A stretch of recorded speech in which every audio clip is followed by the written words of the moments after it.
Have you ever noticed them? The digital ghosts. They're the first to watch your story.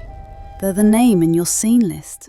They exist, powerfully, in the quiet corners of your online life. But they never post. They never share the sunset, the coffee, or the late-night thought. They are the silent majority, the invisible audience. The world dismisses them as lurkers or shy, but that's a mistake. Their silence isn't emptiness, it's a choice. And the psychology behind that choice is far deeper than anyone imagines. So, what is this choice? The first layer isn't fear, it's control. We live in an age of identity crafting. Every post, every story, every caption is a performance. It's an unconscious audition for approval. We are not just sharing a moment. We are carefully building a version of ourselves for the world to see. A version that is happier, wiser, and more successful than we often feel. The person who doesn't post understands this. They see the performance, and they quietly refuse to take the stage. They're not antisocial. They are anti-performance. See, there's a concept in psychology called psychological ownership. It's the deep, human feeling that your experiences, your thoughts, and your memories belong to you. When you post a beautiful private moment, that sense of ownership fades. It's no longer just your memory. It becomes public property, open to likes, comments, judgments, and, worst of all, misinterpretation.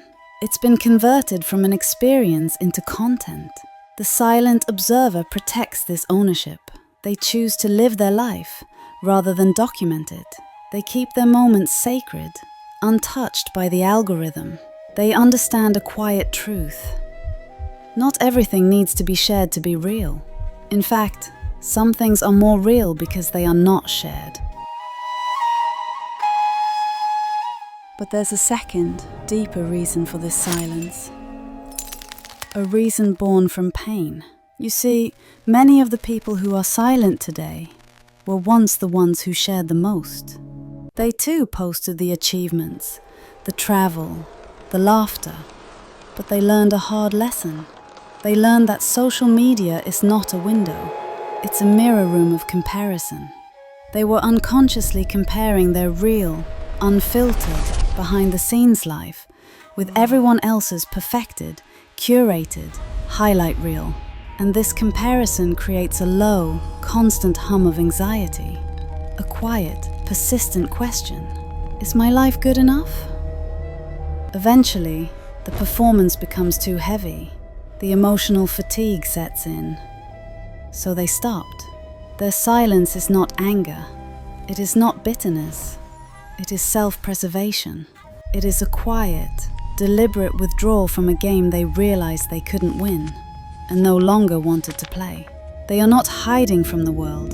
They are healing from it. They're choosing their own messy, imperfect, real life over a beautiful, curated and empty one. But it goes even deeper than that. We need to talk about the system itself. This entire digital world is built on one powerful psychological engine, the validation loop. Every like, every share, every positive comment is a tiny hit of dopamine. A chemical reward that tells your brain, you are seen, you are approved. It doesn't take long for our brains to crave this. We stop experiencing our lives and we start thinking in captions. We begin to measure our worth, not by how we feel, but by the digital applause we receive. We start to ask that quiet, anxious question. If I experience something beautiful and don't post it, did it even really happen? The person who stays silent is the one who saw this loop and made the conscious choice to step outside of it. This isn't just discipline. It's a profound act of psychological rebellion.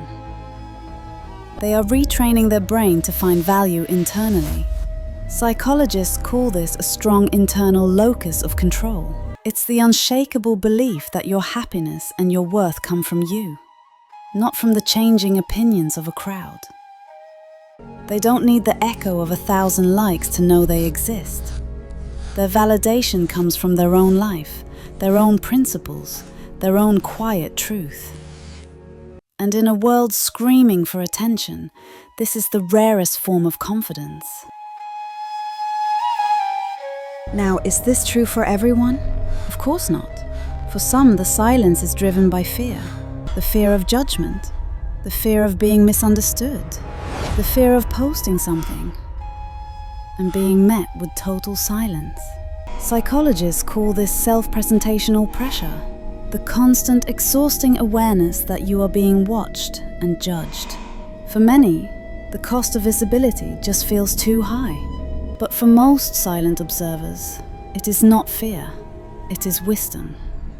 They are the ones who have lived enough and seen enough to understand a fundamental truth. Not everything is for sale. Not every thought is for public consumption. Not every part of you is meant to be witnessed by the world. They understand that the loudest person in the room is often the most insecure, and that true connection doesn't happen in a comment section. It happens in the real world, in shared silence, in eye contact, in conversations that don't need a witness. The silent user is not empty. They are often the ones who are the most full. They are the ones who read, who think, who observe. They are processing the world on a deeper level, not just reacting to it. They are not just scrolling. They are seeing.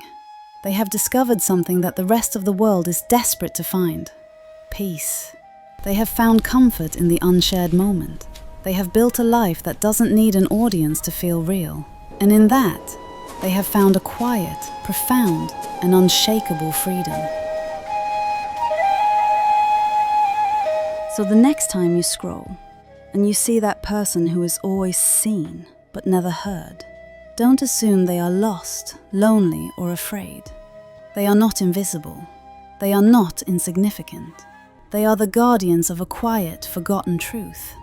They are a reminder that a life is not measured by its highlights, but by its depth. That true confidence is not loud, it is calm. And if you are one of them, know this: your silence is not a weakness. It is not emptiness. It is a sanctuary. It is a mirror, reminding a loud and distracted world that we are not meant to be performances. We are meant to be people. Your worth is not defined by what you show to the world. It is defined entirely by what you choose to keep for yourself.